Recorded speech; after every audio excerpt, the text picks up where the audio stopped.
ನಮಸ್ಕಾರ. ಇವತ್ತಿನ ವಿಡಿಯೋ ಭಾರತೀಯ ಸಾಕ್ಷ್ಯ ಅಧಿನಿಯಮದ ಘಟಕ 3ರ ಮೊದಲನೇ ವಿಡಿಯೋ ಅಂತ ಹೇಳ್ಬೋದು. ಘಟಕ 1 ಮತ್ತು 2ರ ವಿಡಿಯೋಗಳನ್ನು ಈಗಾಗಲೇ ನಾನು ಅಪ್ಲೋಡ್ ಮಾಡಿದ್ದೇನೆ.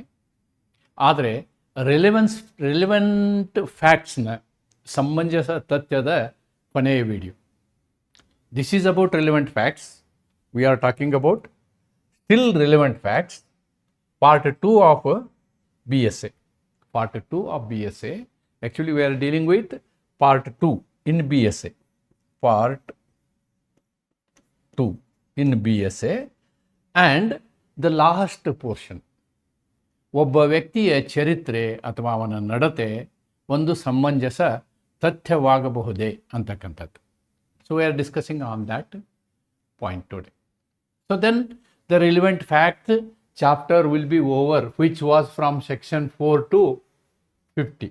4 to 50. So section 3 is talking about relevant fact, and what are all relevant facts are embedded in section 4 to 50. ವಿವರವಾಗಿ 4 to 14 ಅನ್ನು ವಿವರವಾಗಿ ಮಾಡಿದ್ದೀನಿ. ನಂತರದ ಸೆಕ್ಷನ್ಗಳನ್ನು ನಾನು ಒಟ್ಟುಗೂಡಿಸಿ ಮಾಡಿದ್ದೀನಿ. ಮಹತ್ವಕ್ಕೆ ಅನುಸಾರವಾಗಿ ನಾನು ಈ ಸೆಕ್ಷನ್ಗಳನ್ನು ಡೀಲ್ ಮಾಡಿದ್ದೀನಿ. And today I am dealing with section 46 to 50. ಕಲಮು 46ರಿಂದ 50ರಲ್ಲಿ ಇರ್ತಕ್ಕಂಥ ವಿಷಯಗಳ ಚರಿತ್ರೆಗೆ ಸಂಬಂಧಿಸಿದಂಥ ವಿಷಯಗಳ ಚರ್ಚೆಯನ್ನು ನಾನು ಇವತ್ತು ಮಾಡ್ತೇನೆ. This is my synopsis. 1 2 3 4 5 6. See, what is the principle involved in taking character as a relevant fact? Then some relevant cases. I will discuss the sections also and what are the general principles. Especially, what do you understand by character? ಈ ಚಾಪ್ಟರ್ನ ಮೇಲಿನ ಪ್ರಶ್ನೆಗಳನ್ನು ನೀವು ಉತ್ತರಿಸಬೇಕಾದ್ರೆ ಮೊದಲು character ಅಂದರೆ ಏನು ಅಂತಲೇ ಬರೀಬೇಕು. ನಿಮಗೊಂದು ಕ್ಯಾರೆಕ್ಟರ್ ಸರ್ಟಿಫಿಕೇಟ್ ಅಂತ ಕೊಡ್ತಾರೆ ಸ್ಕೂಲಲ್ಲಿ. I think by and large it is A similarity. We can call it as A similarity of that ಅಂತ ಹೇಳ್ಬೋದು. ಇಲ್ಲಿ ನಾನು ಈಗ ಒಂದು ಈ ಚರಿತ್ರೆಯ ವಿಷಯವನ್ನೇ ತೆಗೆದುಕೊಂಡ್ರೆ, if there is any case, if there is a dispute before the court, ನ್ಯಾಯಾಲಯದ ಮುಂದೆ ಒಂದು ವ್ಯಾಜ್ಯ ಬಂದಾಗ ವ್ಯಾಜ್ಯವನ್ನು ನಿರ್ಧರಿಸಬೇಕಾದ್ರೆ ನಾವು ತಥ್ಯಗಳನ್ನು ನೋಡ್ತೇವೆ, ಸತ್ಯವನ್ನು ಕಂಡುಹಿಡಿತೇವೆ. ನಂತರದಲ್ಲಿ ಅದಕ್ಕೆ ಕಾನೂನನ್ನು ರೆಫರ್ ಮಾಡ್ತೀವಿ. ಕಾನೂನಿನ ಪ್ರಕಾರ ಯಾವ ತೀರ್ಪನ್ನು ಕೊಡಬೇಕು ಅಂತಕ್ಕಂಥದ್ದನ್ನು ನಾವು ನಿರ್ಧರಿಸ್ತೀವಿ. So generally what is important is only ತಥ್ಯಗಳು, ರೆಲೆವೆಂಟ್ ಫ್ಯಾಕ್ಟ್ಸ್, ಚರಿತ್ರೆ ಅಲ್ಲ. ಚರಿತ್ರೆಯ ಮೇಲೆ ಒಂದು ಪ್ರಕರಣದ ತೀರ್ಪು ನಿರ್ಧಾರ ಆಗೋದಿಲ್ಲ. That is the general rule. That is the general rule in criminal and civil proceedings. In both criminal and civil proceedings, the general rule is that person must be judged based on facts of a particular case. ಆ ವ್ಯಾಜ್ಯಕ್ಕೆ, ಆ ಪ್ರಕರಣಕ್ಕೆ ಸಂಬಂಧಿಸಿದಂತೆ ಇರುವ ತಥ್ಯಗಳನ್ನು ನೋಡ್ತೀವಿ. Not merely on character. Not merely on character. ಒಬ್ಬ ವ್ಯಕ್ತಿ ಕೊಲೆಗಾರ ಅಂಥೇಳಿ ಅವನು ಕೊಲೆ ಮಾಡೋದಕ್ಕೆ ಶಿಕ್ಷೆ ಆಗಿದೆ ಅಂಥೇಳಿ ಎರಡನೇ ಕೊಲೆ ಮಾಡಿದಾಗ ವಿಚಾರಣೆ ಇಲ್ಲದೆ ಅವನು ಕೊಲೆಗಾರ ಶಿಕ್ಷೆ ಕೊಡ್ಬೋದು ಅಂತ ಕೊಡೋದಿಲ್ಲ. That is not the case. Second ಕೇಸನ್ನು ನಾವು ಎನ್ಕ್ವೈರಿ ಮಾಡ್ತೀವಿ. ಒಬ್ಬ ಕಳ್ಳ ಮೊದಲು ಕಳ್ಳತನ ಮಾಡಿ ಸಿಗಾಕೊಂಡಿದ್ದ ಅಂಥೇಳಿ, ಕಳ್ಳತನದ ವ್ಯಕ್ತಿ ಅವನು ಚರಿತ್ರೆ ಕಳ್ಳ ಅಂಥೇಳಿ ಇದ್ದು ಅವನನ್ನು ಎರಡನೇ ಪ್ರಕರಣದಲ್ಲೂ ಕಳ್ಳ ಅಂಥೇಳಿ ನಿರ್ಧಾರ ಮಾಡೋಕ್ಕೆ ಆಗೋದಿಲ್ಲ. That is the general rule. However in certain situations law permits. From section 46 to 50 law tells in what condition even character has to be considered, whether it is to be considered or whether it is not to be considered. So that is discussed in section 46 to 50. Okay, ಅಂತಹ ಸಂದರ್ಭದಲ್ಲಿ ಮಾತ್ರ ನಾವೇನು ಮಾಡ್ತೀವಿ, ಯಾವುದೇ ಒಬ್ಬ ವ್ಯಕ್ತಿಯ ತಪ್ಪನ್ನು, ಅವನ ಇನೋಸೆನ್ಸನ್ನು, ಅವನ ಅಥವಾ ಒಬ್ಬ ವ್ಯಕ್ತಿಗೆ ಪರಿಹಾರವನ್ನು ಘೋಷಿಸುವಂತಹ ಸಂದರ್ಭದಲ್ಲಿ, ಅಥವಾ ಆ ವ್ಯಕ್ತಿಯ ಮಹತ್ವ ಏನಿದೆ, ಆ ವ್ಯಕ್ತಿ ಯೋಗ್ಯ ವ್ಯಕ್ತಿಯೇ, ಅಯೋಗ್ಯನೇ, ಯಾವುದೇ ಒಂದು ವಿಷಯಕ್ಕೆ ಸಂಬಂಧಪಟ್ಟಂತೆ ಕ್ರೆಡಿಬಿಲಿಟಿ, ಯೋಗ್ಯನೇ ಅಂತಕ್ಕಂಥ ವಿಷಯವನ್ನು ನಿರ್ಧಾರ ಮಾಡುವಂತಹ ಸಂದರ್ಭದಲ್ಲಿ ಮಾತ್ರ ನಾವೇನು ಮಾಡ್ತೀವಿ, ಅವನ ಚರಿತ್ರೆಯನ್ನು ನೋಡ್ತೀವಿ ಅಂತಕ್ಕಂಥದ್ದನ್ನು ನಾವು ಈ ಸೆಕ್ಷನ್ಗಳ ಮುಖಾಂತರ ನೋಡ್ಬೋದು. Therefore initially I have taken to try to answer the question about what is character. ಚರಿತ್ರೆ ಅಂದರೆ ಏನು ಅಂತಕ್ಕಂಥದ್ದನ್ನು ನೀವು ನೋಡೋದಾದರೆ, ಒಬ್ಬ ಮನುಷ್ಯನ ಚರಿತ್ರೆಯನ್ನು 2 ಗುಣಧರ್ಮಗಳಲ್ಲಿ ಕಾನೂನು ನೋಡುತ್ತೆ. 2 ಗುಣಗಳಲ್ಲಿ ಕಾನೂನು ನೋಡುತ್ತೆ. ಒಂದು reputation, one is reputation and the other one is disposition. What is reputation? How the society thinks about you. ಸಮಾಜ ಒಬ್ಬ ವ್ಯಕ್ತಿಯ ಬಗ್ಗೆ ಯಾವ ರೀತಿಯ ಯೋಚನೆಯನ್ನು ಮಾಡ್ತದಲ್ಲ, ಅದು reputation. That is known as reputation. Okay, ಆ ರೆಪ್ಯುಟೇಷನ್ಗೆ ನಾವು ಖ್ಯಾತಿ ಅಂತೀವಿ. ಈ ಖ್ಯಾತಿ ಕುಖ್ಯಾತಿನೂ ಇರ್ಬೋದು, ಖ್ಯಾತಿ ಕುಖ್ಯಾತಿನೂ ಇರ್ಬೋದು. ಅಂದರೆ ಆ ವ್ಯಕ್ತಿಯ ಗೌರವತೆ, ಘನತೆ, ಗೌರವತೆ, ರೆಪ್ಯುಟೇಷನ್ ಅಂತ ಹೇಳ್ತೀವಿ. ಅದರ ಮೇಲೆ ಅದು ಒಂದು ಅಂಗ, ಕ್ಯಾರೆಕ್ಟರ್ನ ಒಂದು ಭಾಗ. What is another part? Another part is disposition. Disposition. What is disposition? ಅಂತರಾಳದಲ್ಲಿ ನಾನು ಹೇಗಿದ್ದೀನಿ ಅಂತ. ಮೇಲ್ನೋಟಕ್ಕೆ, ಹೊರಗೆ, ಇಡೀ ಸಮಾಜಕ್ಕೆ ನಾನು ಒಳ್ಳೆಯವನೇ ಕಾಣ್ಬೋದು, ನನ್ನನ್ನು ಜನರು ಒಳ್ಳೆಯವನೆಂದೇ ಗುರುತಿಸಬಹುದು. ಆದರೆ ನಾನು ಒಳಗೊಳಗೆ ಏನಿದ್ದೀನಿ, ದಟ್ ಈಸ್ ಡಿಸ್ಪೋಸಿಷನ್. ನಾನು ಮೇಲ್ನೋಟಕ್ಕೆ ಅಥವಾ ಕಣ್ಣಿಗೆ ಕಾಣುವ ಹಾಗೆ ಒಳ್ಳೆಯವನೆನಿಸಿದರೂ ಕೂಡ ನಾನು ಒಳಗೊಳಗೆ ಅನೇಕ ತಪ್ಪುಗಳನ್ನು ಮಾಡುವ ಸಾಧ್ಯತೆಗಳು ಇರ್ತವೆ. ಅದು ಒಳಗಿನ ಅಂತರಾಳ.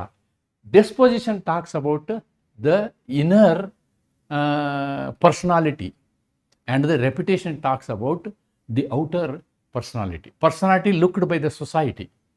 How you are. What is Shivappa? How society looks at Shivappa. But internally, who is Shivappa? What are my thinkings?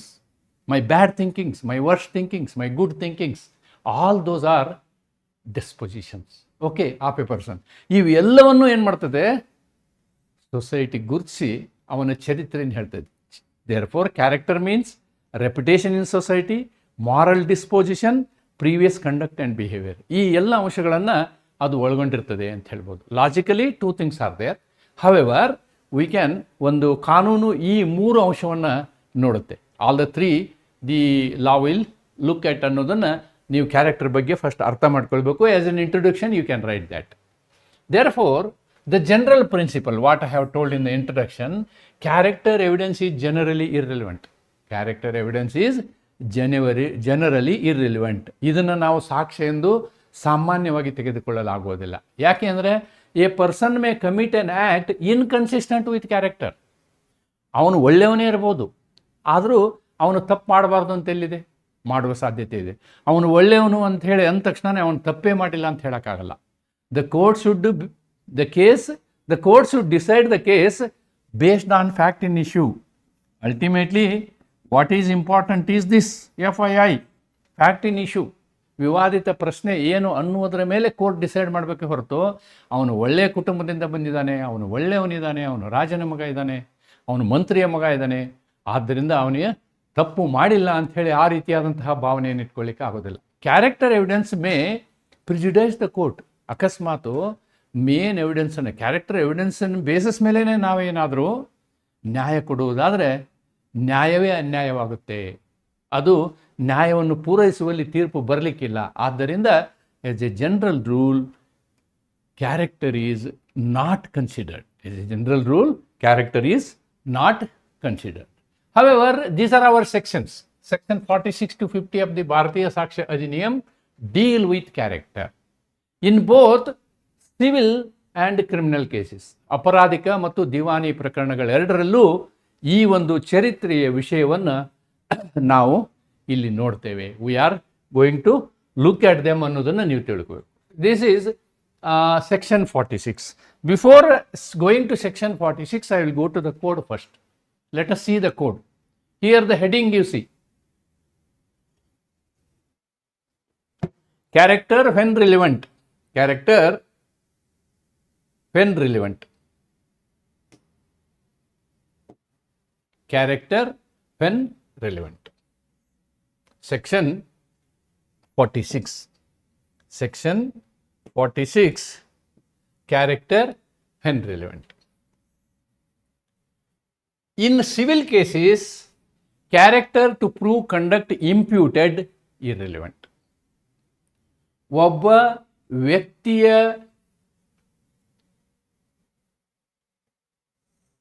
ವಿಷಯದಲ್ಲಿ ಮತ್ತು ಸಿವಿಲ್ ದಿವಾನಿ ಪ್ರಕರಣಗಳಲ್ಲಿ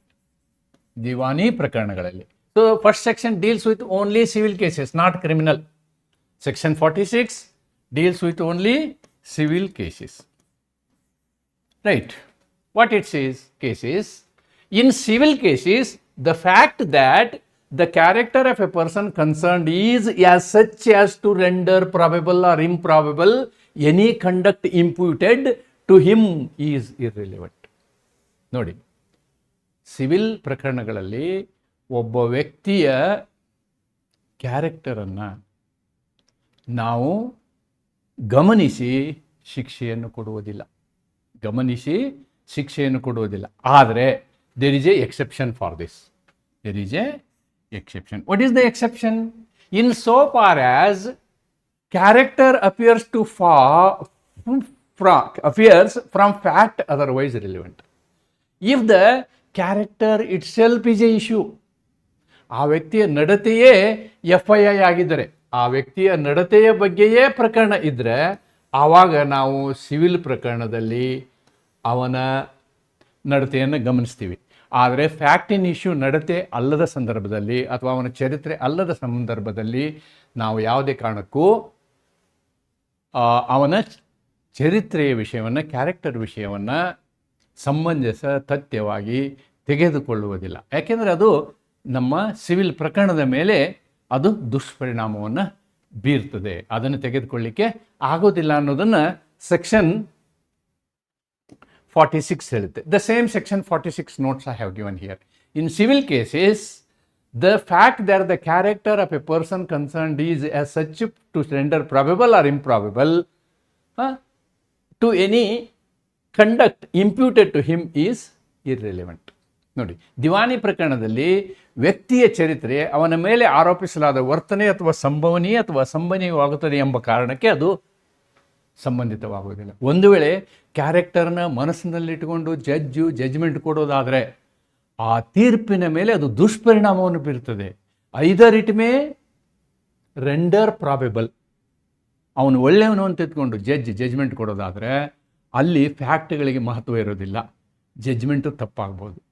ಅಥವಾ ಅವನು ಕೆಟ್ಟವನು ಅಂಥೇಳಿ ತಿಳ್ಕೊಂಡು ಜಡ್ಜು ಮೊದಲೇ ಇಲ್ಲ ಆ ವ್ಯಕ್ತಿ ಸರಿ ಇಲ್ಲ ಅವನು ಅಂಥೇಳಿ ಮನಸ್ಸಲ್ಲಿ ಇಟ್ಕೊಂಡು ತೀರ್ಪನ್ನು ಕೊಡುವುದಾದರೆ ಅವನಿಗೆ ಅನ್ಯಾಯ ಆಗುವ ಸಾಧ್ಯತೆ ಇರ್ತದೆ.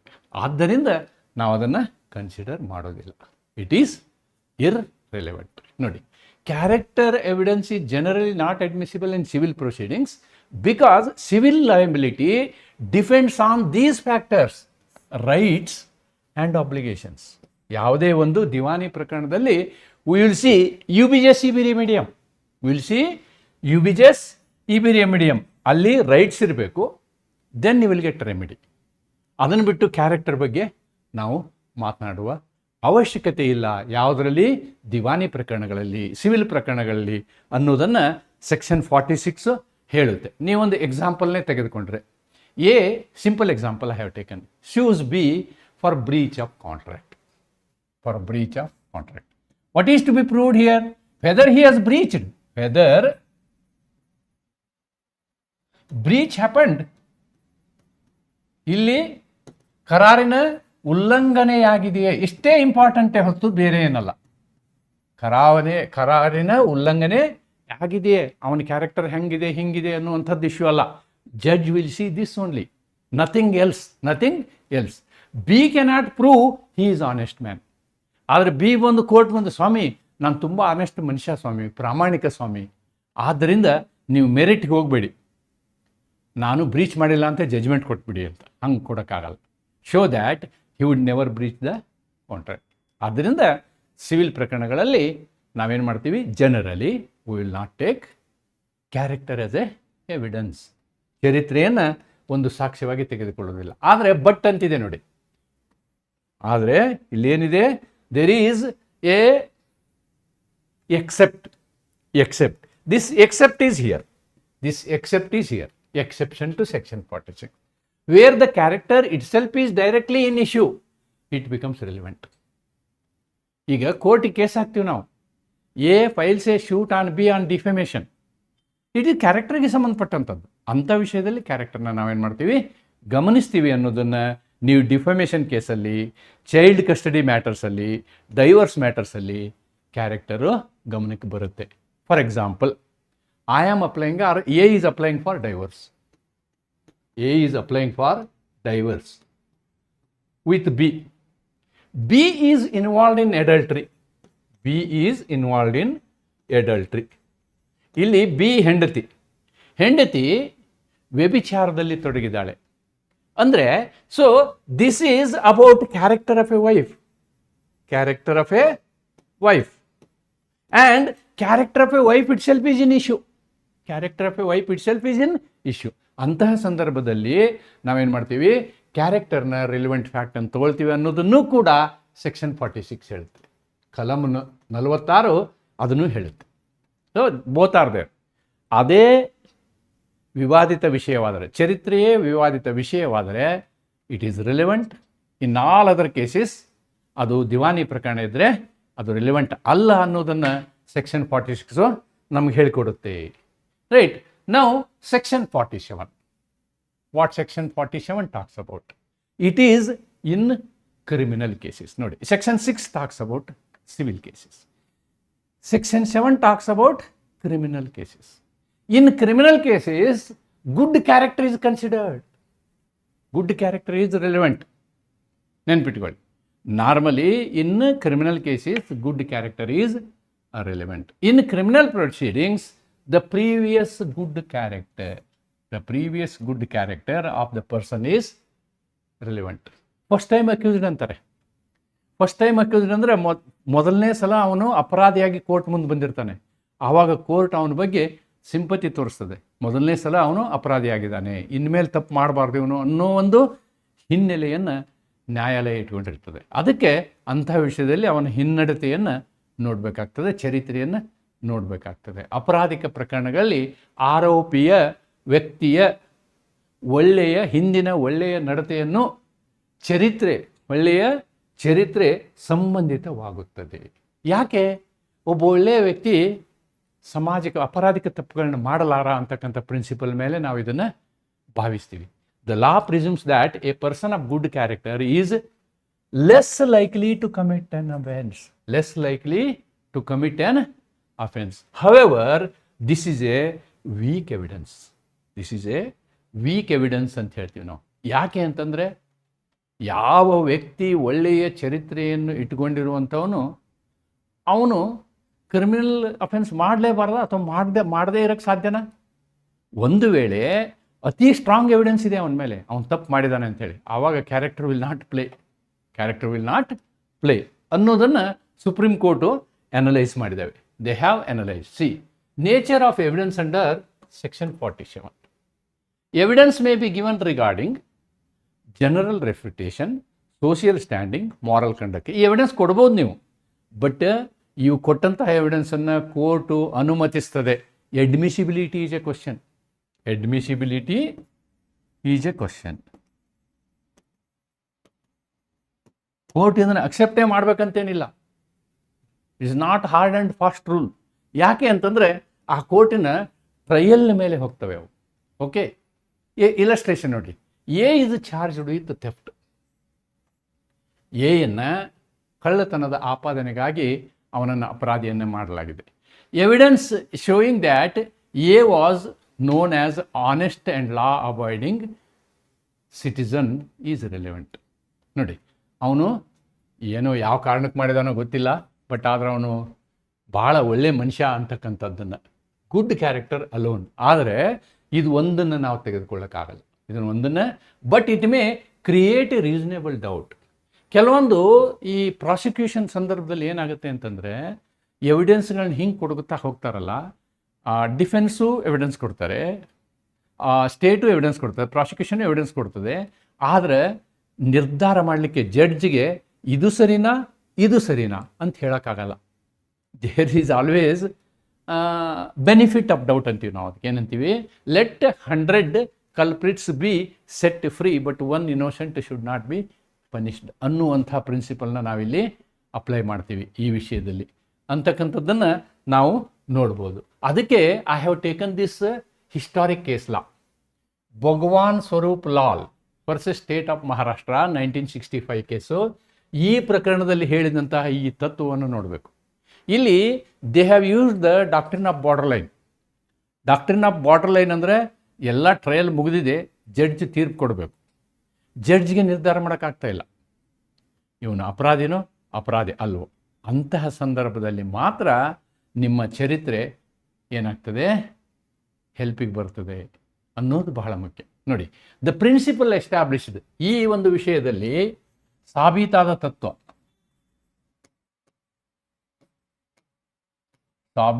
ತತ್ವ ಏನು ಅಂತಂದರೆ, the supreme court ruled that while previous good character is legally relevant in criminal proceedings but it is a weak evidence.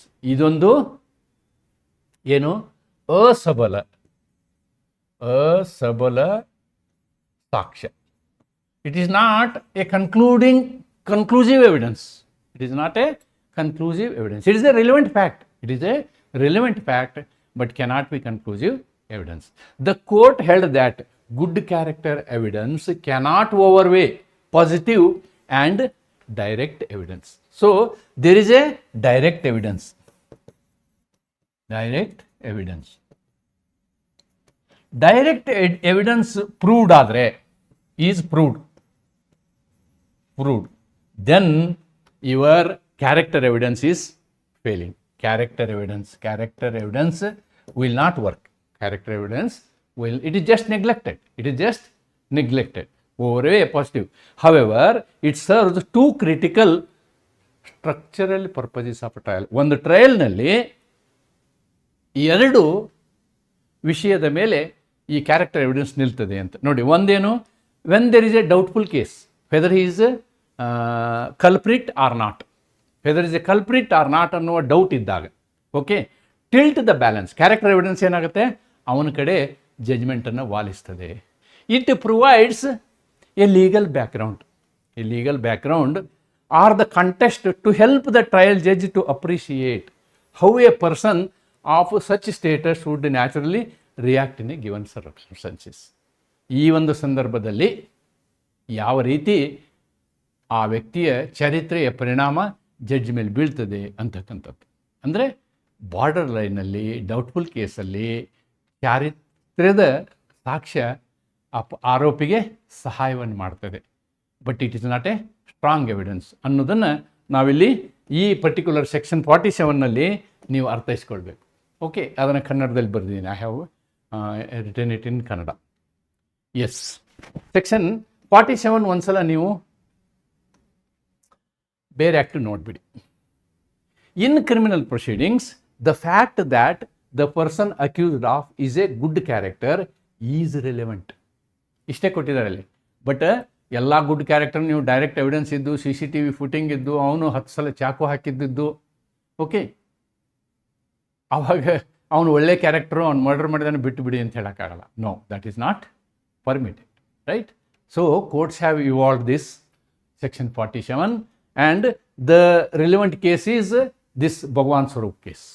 ಆದ್ದರಿಂದ ನೀವು ಎಲ್ಲ ಕ್ರಿಮಿನಲ್ ಕೇಸಲ್ಲೂ ಗುಡ್ ಕ್ಯಾರೆಕ್ಟರು ಆಗುತ್ತೆ ಅಂತ ಹೇಳಿ ನೀವು ಬೇರೆ ಆ್ಯಕ್ಟ್ ನೋಡಿ ಹೇಳೋಕ್ಕೆ ಆಗೋದಿಲ್ಲ. You have to write these additional information.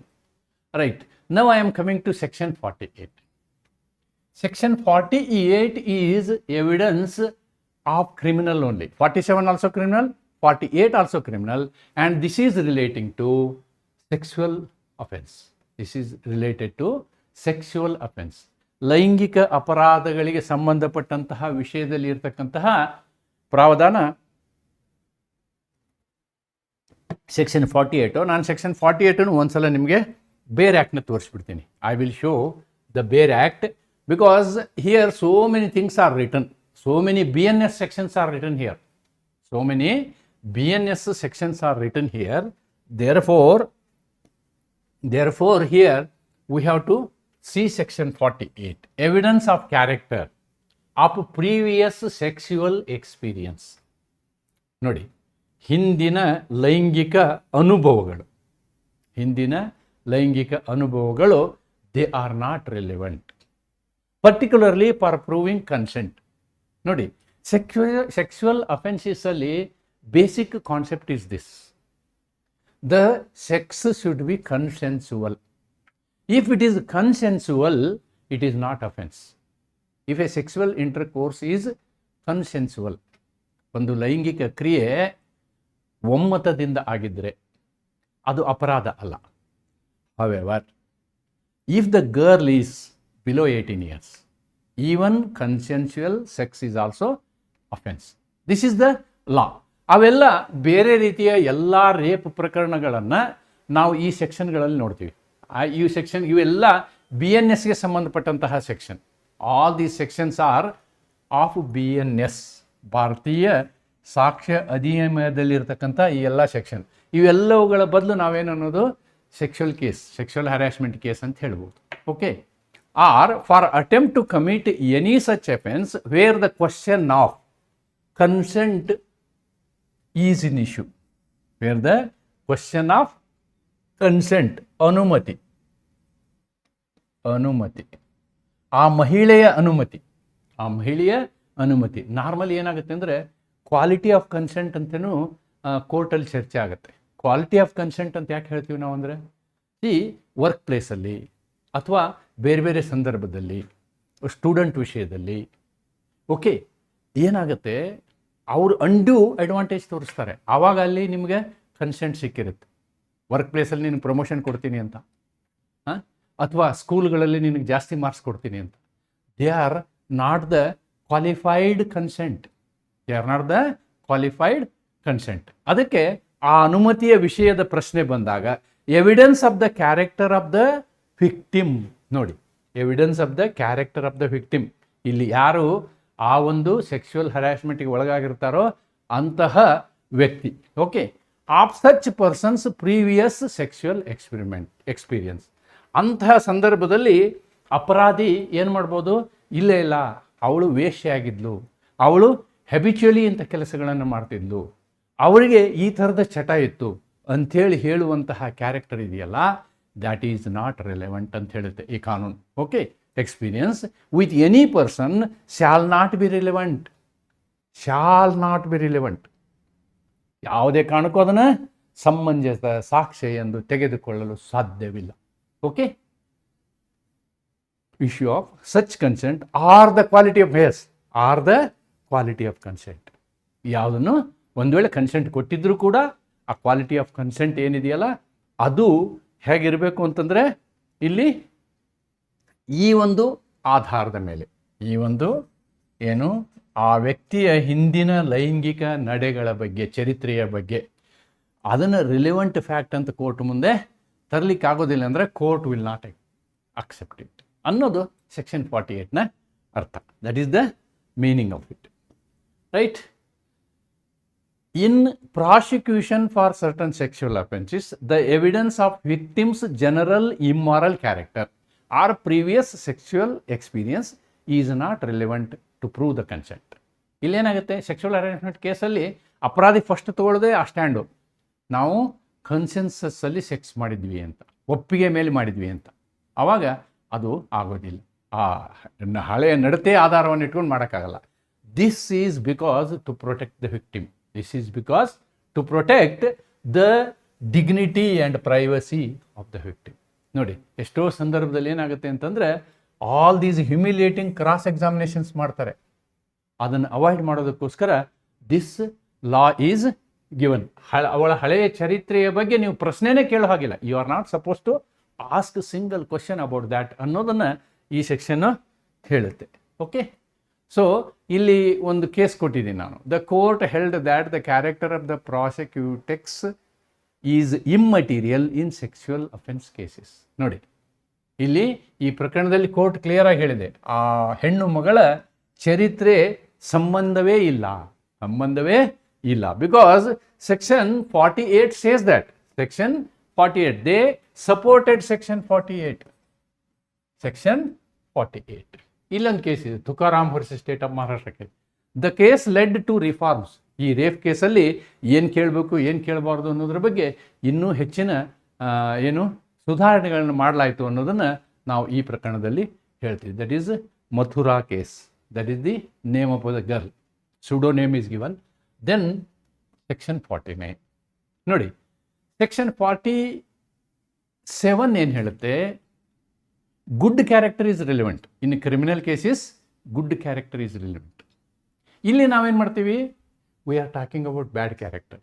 V are talking about in 47 we were talking about good character. In 46 civil matter. In 47 criminal matter. In 48 rape cases or sexual cases.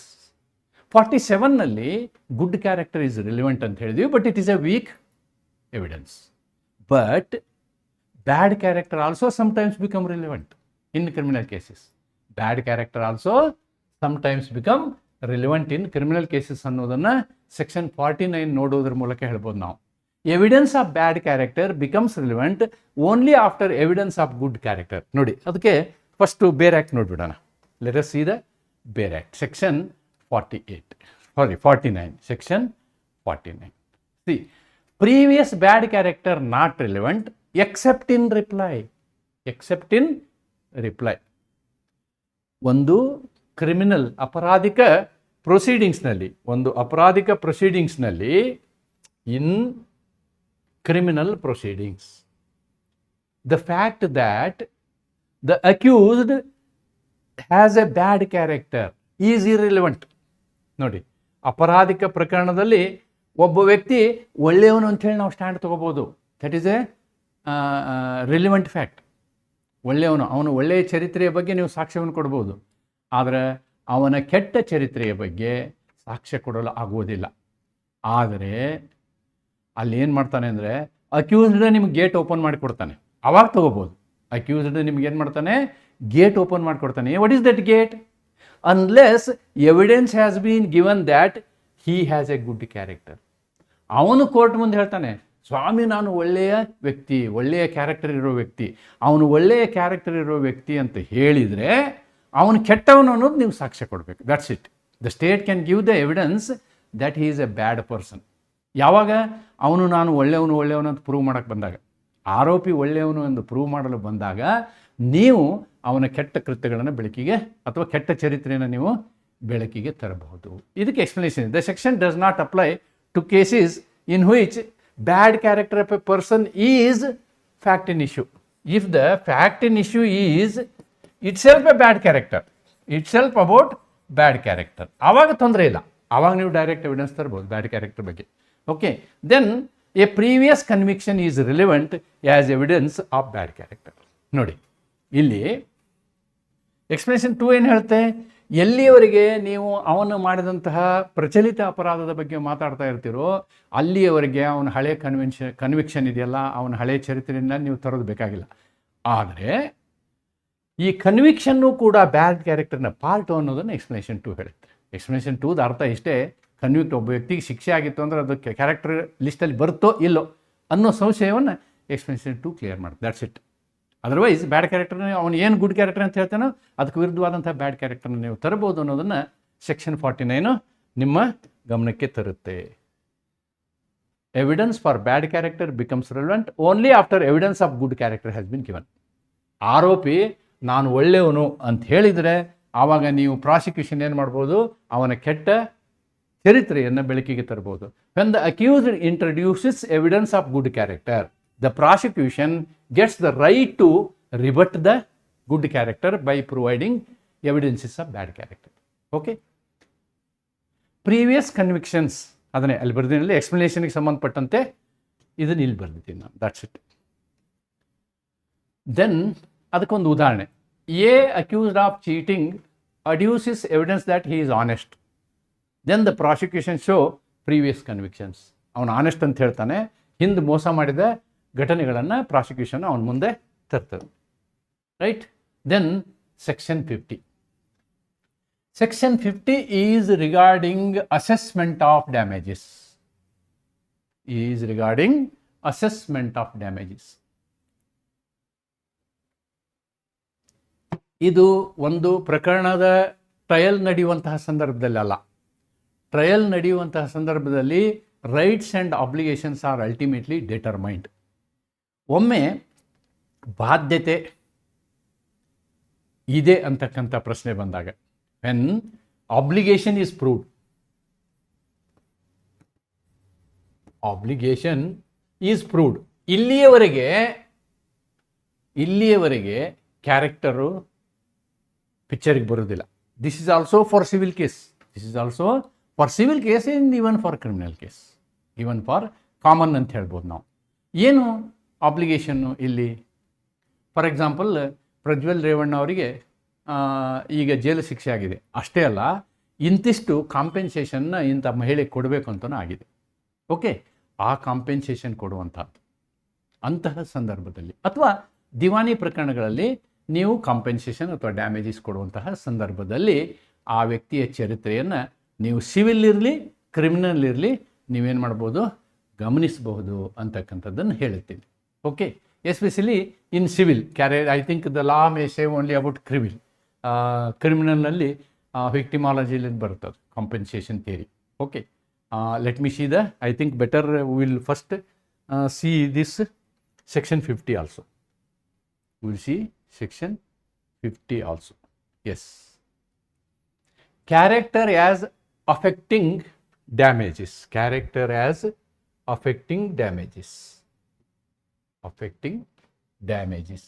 ಇಲ್ಲಿ damages ಅಂದರೆ ನೀವೇನು ತಿಳ್ಕೋಬೇಕು, the meaning of damages is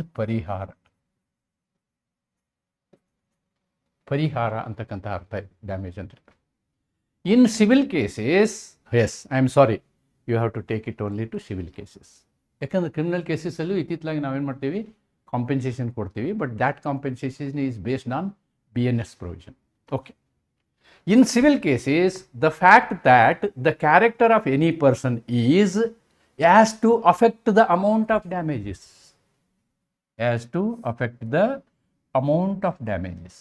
which he is ought to receive, is relevant.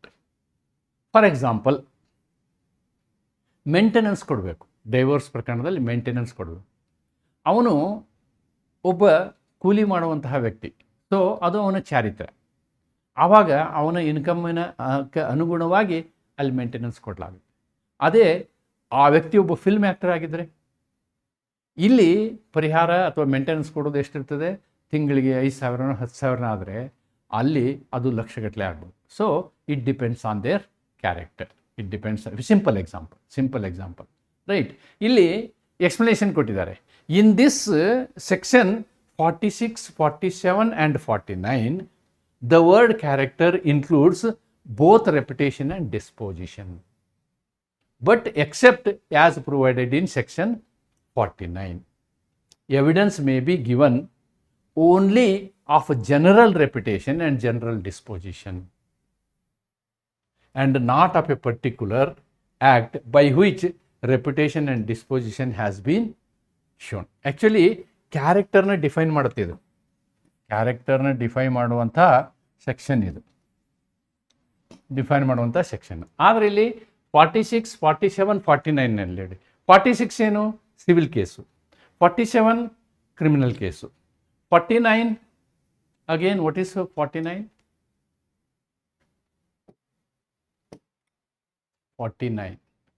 49 previous character. Okay, 49 previous character. So ಅದಕ್ಕೆ ಇದನ್ನು exclude ಮಾಡಿದ್ದೀವಿ ನಾವು. What is excluded is 49 is excluded. This is excluded. In other cases it is there. ಅಂದರೆ ಆ ವ್ಯಕ್ತಿಯ specific ಕೇಸಿಗೆ ನೋಡೋದಲ್ಲ, ನೀವು ಅವನ general ಚರಿತ್ರೆ ನೋಡಬೇಕು ಅಂಥೇಳಿ ಈ ಸೆಕ್ಷನ್ನಲ್ಲಿ ಹೇಳಲಾಗುತ್ತೆ. ನಾವು let me go to the notes. In civil cases, evidence of character is relevant where the character affects the amount of damages awarded. ಒಮ್ಮೆ ವ್ಯಕ್ತಿಗೆ ಪರಿಹಾರವನ್ನು ಕೊಡುವಂತಹ ಒಂದು ಹಂತಕ್ಕೆ ನ್ಯಾಯಾಲಯ ಬಂದಾಗ ಅವನ ಚರಿತ್ರೆಯನ್ನು ನ್ಯಾಯಾಲಯ ನೋಡುತ್ತೆ ಅನ್ನೋದು ನೋಡಬೇಕು ಅಂತಕ್ಕಂಥದ್ದು ಈ ಒಂದು ಕಲಮಿನ ಅರ್ಥ. Where reputation itself affects compensation, character becomes relevant. Illustration, a defamation suit the plaintiff's bad reputation.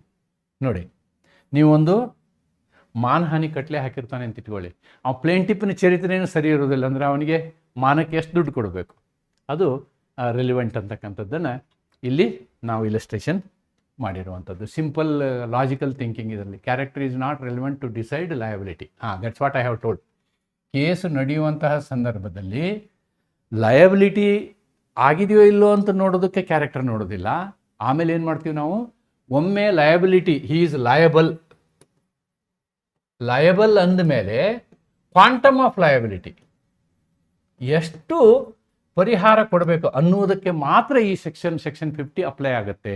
Not to determine liability, ಅವನ ಬಾಧ್ಯತೆಗಳನ್ನೇ ನಿರ್ಧರಿಸಲು ಅಲ್ಲ, ಬಾಧ್ಯತೆಗಳು ನಿರ್ಧಾರ ಆದ ನಂತರ ಪರಿಹಾರವನ್ನು ಎಷ್ಟು ಕೊಡಬೇಕು, ಪರಿಹಾರದ ಮೊತ್ತ ಎಷ್ಟಿರಬೇಕು ಅನ್ನುವುದರ ಬಗ್ಗೆ ಮಾತ್ರ ಸೆಕ್ಷನ್ 50 ಅಪ್ಲಿಕೇಬಲ್ ಅನ್ನೋ ಒಂದು ಕ್ಲಾರಿಟಿ ನಿಮಗೆ ಇರಬೇಕು. ರೈಟ್. ಇದರ ಕಂಪ್ಯಾರಿಟಿವ್ ಅನಲೈಸಿಸ್ ಮಾಡಿದ್ದೀನಿ ನಾನಿಲ್ಲಿ. ಏನು, civil cases generally irrelevant, good character in criminal cases relevant, victim's sexual character irrelevant, bad character conditionally relevant, not always. ಆಮೇಲೆ character offending damages is relevant. This is also in civil only. ಅಂದರೆ ಕನ್ನಡದಲ್ಲಿ ಬರೆದಿದ್ದು ನೆನ್ಪಿಟ್ಕೊಳ್ಳಿಕ್ಕೆ ನಿಮಗೆ ಈ table help ಆಗ್ತದೆ. Right. So ನಾವೀಗ total ಇವನ್ನೆಲ್ಲ ಸಮರೈಸ್ ಮಾಡೋದಾದರೆ, if we want to summarise the concept of character, ನಾವೇನು ನೋಡ್ಬೋದು, character evidence is generally excluded. Good character is relevant in criminal cases. Bad character becomes relevant only in rebuttal. ಇನ್ನೊಬ್ಬ ವ್ಯಕ್ತಿ ನಾನು ಒಳ್ಳೆಯವನು, ಆರೋಪಿ ಒಳ್ಳೆಯವನು ಅಂತ ಹೇಳಿದಾಗ ನೀವು ಬ್ಯಾಡ್ ಕ್ಯಾರೆಕ್ಟರ್ ಯೂಸ್ ಮಾಡ್ಬೋದು. Okay. Then victim's sexual history is irrelevant. ಅವಳ ಇತಿಹಾಸವನ್ನು, ಸಂತ್ರಸ್ತೆಯ ಇತಿಹಾಸವನ್ನು ನೋಡುವ ಅವಶ್ಯಕತೆ ಇಲ್ಲ. ಆಮೇಲೆ ಕೊನೆಯದೇನು, ಡ್ಯಾಮೇಜಸ್ ಸಂದರ್ಭದಲ್ಲಿ ನಾವು ಏನು ಮಾಡ್ತೀವಿ, ಕ್ಯಾರೆಕ್ಟರ್ನ ನೋಡ್ತೀವಿ ಅಂತಕ್ಕಂಥದ್ದು. ಇವು 5 ಬೇರೆ ಬೇರೆ ಪ್ರಕರಣಗಳಿಗೆ ಸಂಬಂಧಪಟ್ಟಂತೆ. ಆದ್ದರಿಂದ ನೆನ್ಪಿಟ್ಕೊಳ್ಳಿ, ಸಿವಿಲ್ ಪ್ರಕರಣದಲ್ಲಿ ಗುಡ್ ಇರಲಿ ಬ್ಯಾಡ್ ಇರಲಿ ನಾವು ಅದನ್ನು ಗಮನಕ್ಕೆ ತೆಗೆದುಕೊಳ್ಳೋದಿಲ್ಲ. ಆದರೆ ತೆಕ್ಕೊಂತೀವಿ ಯಾವಾಗ, ಅಕಸ್ಮಾತ್ ಪರಿಹಾರವನ್ನು ಕೊಡುವಂಥ ಸಂದರ್ಭದಲ್ಲಿ, ಬೇರೆ ಸಂದರ್ಭದಲ್ಲಿಲ್ಲ. ಆದರೆ ಕ್ರಿಮಿನಲ್ ಕೇಸಲ್ಲಿ ಗುಡ್ ಕ್ಯಾರೆಕ್ಟರ್ನ ತಗೋತೀವಿ, ಬ್ಯಾಡ್ ಕ್ಯಾರೆಕ್ಟರ್ನ ಸಾಮಾನ್ಯವಾಗಿ ತೆಗೆದುಕೊಳ್ಳೋದಿಲ್ಲ. ಆದರೆ ಆರೋಪಿನ ನಾನು ಒಳ್ಳೆಯವನು ಅಂತ ಹೇಳಿದಾಗ ನೀನು ಒಳ್ಳೆಯವನಲ್ಲಪ್ಪ ಅನ್ನೋದಕ್ಕೆ ಪ್ರಾಸಿಕ್ಯೂಷನ್ ಏನು ಮಾಡುತ್ತೆ, ಅವನ ಕೆಟ್ಟ ಚರಿತ್ರೆಯನ್ನು ಕೋರ್ಟ್ ಮುಂದೆ ತರ್ತದೆ. So these are all the concepts of our section. Right. So ಅದರ ಸಮರಿಯನ್ನು ನಾನು ನಿಮಗೆ ಕನ್ಕ್ಲೂಷನ್ ಇಲ್ಲಿ ಬರೆದಿದ್ದೀನಿ. So with this I am going to conclude this. So with this what we have done is